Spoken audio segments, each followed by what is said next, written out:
All right, here we are. We're finishing up our ultimate guide to renting your house, your home, your property, whatever you want to call it. And I'm excited to present this with you. I've got my cheat sheet. Again, you can download this if you need it. We're just going to talk about the turn, and then the last thing I'm going to leave you with is I want to just talk to you real briefly about the Uniform Residential Landlord-Tenant Act, things that you need to be aware of, and I'm going to talk to you mainly about 3 things, and the last one probably dive into a little bit more. But first of all, what happens when your resident turns in notice? Now, in your lease, you're probably going to say in your lease that they have to give you at least 30 days notice. This is really important. What we start doing is about 90 days out, so 3 months before the lease ends, we start reaching out to the resident and just saying, hey, are you planning on renewing that lease for another 12 months, or are you planning on moving out? They're going to have a really good idea by that point, because they're going to start looking for places to rent within that 30 to 45 day time frame. They typically don't look way out in advance because houses rent fast, and so they're going to start looking, within that 30 to 45 day range. So what do you need to do? Well, if you followed our advice on the front end, you have all of the pictures, you've got all of the documents, you know exactly the way you left the property, and now all you have to do is go back through and check to make sure that the resident left the property the way that you handed it over to them. So what does that mean? And that's doesn't include normal wear and tear. Now, normal wear and tear is going to happen. So what does it mean? Well, if you left the carpets clean, then you're going to expect those carpets to be clean. If you left, the walls in good shape, then you want those walls returned to you in good shape. You don't want to have to go and do a lot of work to a property. And so what you need to do is you just need to go back through your checklist, and you're going to have to decide what's normal wear and tear and what is what we would call tenant-related damage. Now, tenant-related damage, this is where it can be subjective, but I'm going to encourage you, be as objective as possible. So just put yourself in the resident's shoes. Is this normal wear and tear, or is this something that they could have avoided? Okay, so for instance, a doorknob, somebody opens the door really hard and creates a hole in the wall, that's what we consider tenant-related damage. You need to charge them for that. If there are minor scuffs on the wall or something like that, that's probably just normal wear and tear. You get to decide ultimately, but then you're going to have to defend yourself if the resident challenges you on that, because you need to give an account of everything that you're going to keep their security deposit for. Now, you may decide that the house is in great shape when they return it back to you. Hey, it's perfect. We gave it to them. The yard was cut, shrubs were in good shape, and they gave it back to us. Yard cut, shrubs in good shape, carpets clean, walls look good, everything works properly. So you may think, man, this is perfect. They lived there for 24 months. We handled any kind of maintenance issues they had, and they returned the house back to us the exact way that we gave it to them. That is a perfect scenario. But if it doesn't happen, then you're going to need to address that. And then what you're going to have to do is send them a letter. We call it a disposition letter, that gives an accounting of what you've kept out of that security deposit. If you rented the house for $2,000 and you're keeping $500, returning $1,500 to them, then you need to let them know what that's for. If they want to, they can dispute that. Now, each state is going to have a very unique time frame of when you need to return that property or that security deposit. And so you just need to make sure. In Alabama, it might be 60 days. In Colorado, it could be 30 days. Like, whatever the case is, you need to really understand that, because the day they move out, the clock begins ticking.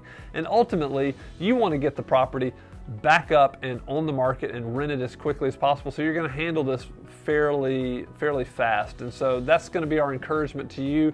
Be objective, be thorough, and look at what you did when they moved in. Like, look at all of the information, look at the pictures, the description, and I would even include those pictures. If you were keeping money back from the resident, then I would include those pictures just to show them.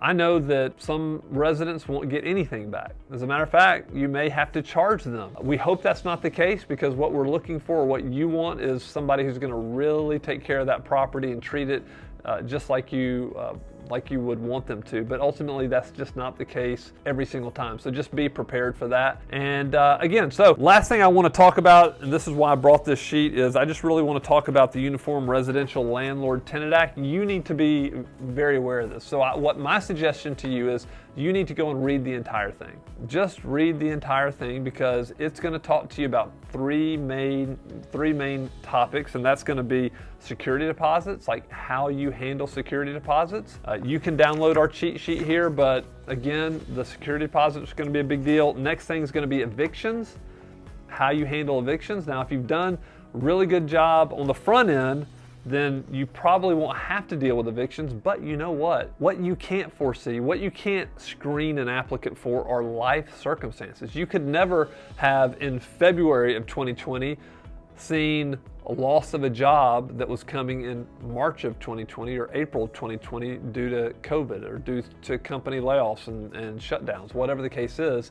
Just be prepared, know how you're going to handle that, and like according to the law, how this should be done the right way. So evictions, and then last thing is just going to be required services by the landlord. And so these fall into four main buckets. Health and safety, so you're required to provide a safe and a healthy environment through your housing, right? So if there's mold and you've got mold issues in the property, you're going to have to address those. So health and safety, which seems very obvious. It needs to be habitable, right? Your property needs to be able to be lived in. So we wrote, this falls in line with the previous one with health and safety to some degree, but takes it a step further. Our thoughts are that you shouldn't let someone live in any condition that you wouldn't be willing to live yourself. Now, some investors who are trying to build massive portfolios, they may not want to live in some of these properties, but our encouragement is provide a home that you would absolutely want to live in. And we think if this is your home that you're renting out, then you're going to do that. So that's good. Next is electrical, plumbing, sanitary, heating, ventilation, and air conditioning.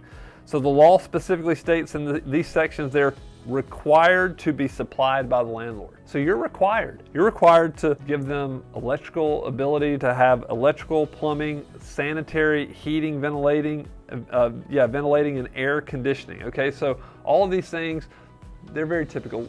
I probably don't have to tell you that, but just want to make you aware. And then the last thing is heat and hot water. Now, I don't know why they separated that from ventilating and air condition and heating. I don't know, but heat and hot water, it is what it is. So those are the things you need to be just cognizant of. Again, I would go and read the Uniform Residential Landlord Tenant Act for yourself, just so that you are very aware of what's required and what's not required. And if you follow all these, this is lesson 8, this is part 8 of this video series. If you follow all of these, this should set you up for success. You should do very, very well, and we hope you do.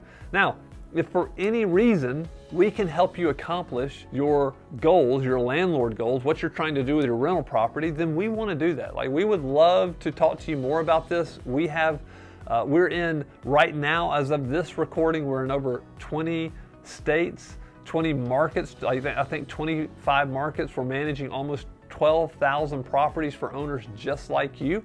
And so just want to encourage you to pick up the phone, give us a call. You can email us. Probably the best way is sales@evernest.co. We have a team of professionals in your local market, more than likely, who will be happy to pick up the phone, give you a call, schedule an appointment, talk to you. They're boots on the ground. They're in your market. They understand what's required of you, how to help you. And if we can service you and do all of that, then we would love to do it, love the opportunity to speak with you. But if not, if you want to do this yourself, well, we hope that this video series and the ebook we created and the checklist we created will set you up for success. Like, ultimately, we want to see you do really, really well. And anyway, we hope this helps, and we look forward to hearing from you if you do need more help. Otherwise, happy renting, and we hope you are a very, very successful landlord.